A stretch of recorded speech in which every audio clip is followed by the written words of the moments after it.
Hello everyone.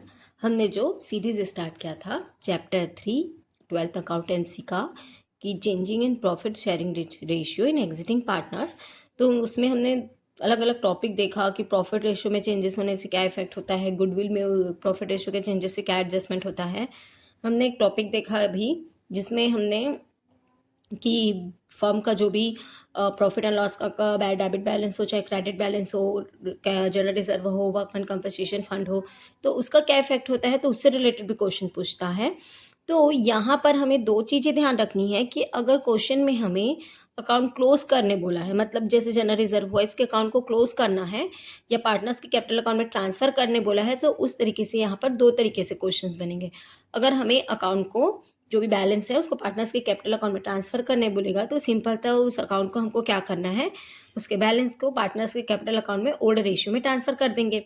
But अगर हमें question में ट्रांसफर नहीं करने बोलेगा या अकाउंट को क्लोज नहीं करना है बोलेगा, तब हमें क्या करना होगा, पार्टनर्स का gaining and sacrifice ratio calculate करना होगा और गेनिंग एंड सेक्रीफाइस के अकॉर्डिंग हमें पार्टनर्स के अकाउंट में ट्रांसफर करना होगा। तो गेनिंग पार्टनर्स को डेबिट किया जाता है एंड सेक्रीफाइस पार्टनर्स को क्रेडिट किया जाता है। तो उसी सीरीज को देखने के लिए, उसी टाइप के क्वेश्चन को समझने के लिए हमारे पास एक क्वेश्चन है कि A B and C are partners sharing profit ratio 4:3:2। तीन पार्टनर्स हैं जिसका ratio 4:3:2। They decided change the ratio equally, वो चेंज करे हैं, रेशियो इक्वल करे हैं। On 1 April 2018 the books of account show ₹1,80,000 in general reserve. Books में general reserve दिखा रहा है 1,80,000 का, 60,000 का दिखा रहा है workman compensation fund and credit balance of ₹40,000 45,000 profit and loss account. मतलब हमें यहाँ पर तीन चीज का बैलेंस दिया है, जनरल रिजर्व का 1,80,000, workman compensation fund 60,000, profit and loss का क्रेडिट बैलेंस मतलब प्रॉफिट दिया है जिसको हम लोग अनडिस्ट्रीब्यूट प्रॉफिट भी बोलते हैं, तो वो है 45,000। Pass journal entries for the above trading that the above may be transfer to partners capital account. हमें ये बोला है ये जो भी बैलेंस दिया है उसको हमको पार्टनर्स के कैपिटल अकाउंट में ट्रांसफर करना है। इससे रिलेटेड हमें क्या करनी है, जर्नल एंट्री करनी है। तो हमारा कैसे सॉल्व करेंगे, हम बता देंगे कि मैंने transfer to partners capital account, हमें पार्टनर्स के कैपिटल अकाउंट में ट्रांसफर करने बोला है। तो दिस बैलेंस ट्रांसफर जो भी होगा, पार्टनर्स का जो भी ऊपर में हमारा बैलेंस दिया है, जनरल रिजर्व का, प्रॉफिट एंड लॉस के, क्रेडिट बैलेंस का, वर्कमैन कंपनसेशन फंड, वो कौन से रेशियो में होगा, ओल्ड रेशियो में होगा। तो ABC का ओल्ड रेशियो है 4:3:2, जिसे हम 4/9, 3/9 एंड 2/9 बोलते हैं। तो सबसे फर्स्ट अगर हमें जनरल रिजर्व को डिस्ट्रीब्यूट करना है तो उसका कैलकुलेशन करना पड़ेगा। तो जनरल रिजर्व कितना है, 1,80,000 का, तो ए का कितना कैलकुलेट हो जाएगा, 1,80,000 का 4/9, तो इसको सॉल्व करेंगे तो हमारा आ जाएगा 80,000। उसी तरीका बे का कैलकुलेट करेंगे तो 1,80,000 का 3/9 करेंगे तो वो हो जाएगा 60,000।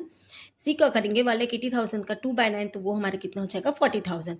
तो इस तरीके से जनरल रिजर्व को हमने तीनों पार्टनर्स को ओल्ड रेशियो 4:3:2 में डिस्ट्रीब्यूट किया, तो 80,000, 60,000 एंड 40,000 हम उसको क्या करेंगे, ट्रांसफर करेंगे। अब इसी तरह हम वर्कमैन कंपनसेशन फंड जो 60,000 है and profit and loss account का क्रेडिट बैलेंस जो 45,000 है, इसका भी वर्किंग करेंगे।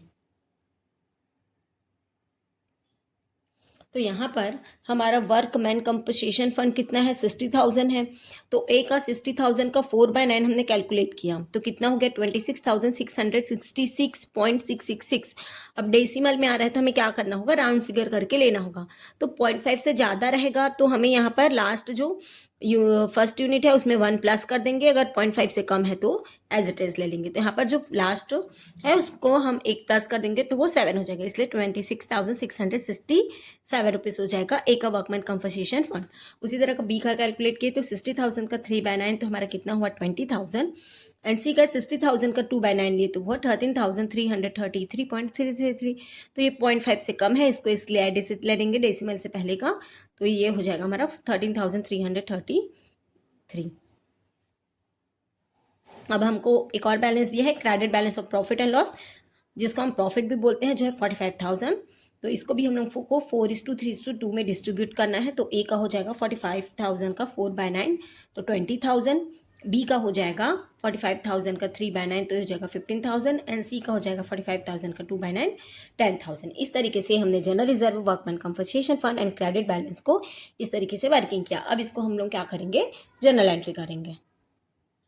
तो अब हमको इसको बैलेंस करना है, तो जनरल एंट्री करनी होगी। तो फर्स्ट जनरल रिजर्व को हमने डिस्ट्रीब्यूट किया था 4:3:2 में 1,80,000 को, तो उसकी जनरल एंट्री हो जाएगी general reserve account debit to A's capital account to B's capital account to C's capital account. तीनों को डिस्ट्रीब्यूट कर दिया 1,80,000 को 80,000, 60,000 एंड 40,000 की being general reserve transfer to partners capital account. उसी तरह वर्कमैन कंपनसेशन अकाउंट फंड हमारा, तो वो भी डेबिट हो जाएगा 60,000। तो A's capital, B's capital and C's capital क्या हो जाएगा क्रेडिट पार्टनर्स का, उसको भी हमने डिस्ट्रीब्यूट कर दिया 26,667, 30,333, टोटल आपका 60,000। इसी तरीके से प्रॉफिट एंड लॉस अकाउंट का क्रेडिट बैलेंस जो प्रॉफिट है उसको भी डिस्ट्रीब्यूट करना है, ट्रांसफर करना है। तो profit and loss account debit हो जाएगा to A's capital to B's capital and C's capital account. उसको भी हमने 45,000 को 20,000, 50,000 एंड 10,000 में डिस्ट्रीब्यूट किया। तो इस तरीके से हमने general reserve, workman compensation fund and हमने पार्टनर्स का जो प्रॉफिट एंड लॉस का क्रेडिट बैलेंस था उसको डिस्ट्रीब्यूट किया। तो इस तरीके से रेशियो चेंज होने का इफेक्ट भी पार्टनर्स के कैपिटल अकाउंट में इस तरीके से पड़ता है। Thank you.